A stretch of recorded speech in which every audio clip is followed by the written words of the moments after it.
जैत खाम लहराए रे, सतनाम गूंजाए रे। गुरु घसीदास बाबा के महिमा गाए रे।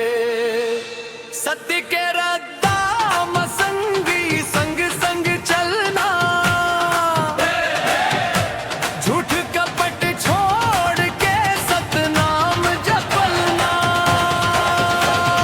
जैत खाम लहराए रे, सतनाम गूंजाए रे। गुरु घसीदास बाबा के महिमा गाए रे।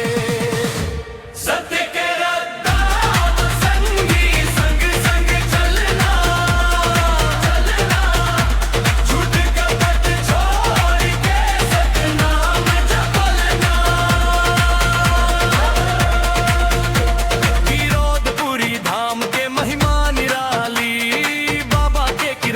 सबसे मतवाली, दया और धर्म के दीप जलाई से, अंधियार जिंदगी में उजियारा लाई से।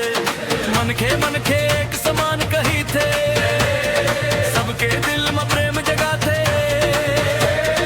ऊंच नीच के भेद मिटाते, सतनाम के राह दिखाते। जैत खाम लहरा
घसीदास बाबा के महिमा गाए रे।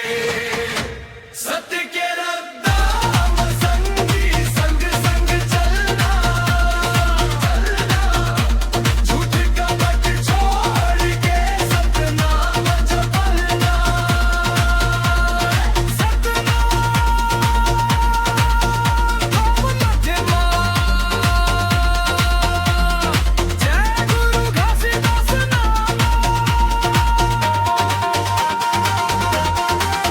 लोभ मोहला दूर भगावो, प्रेम के गंगा घर घर बहावो।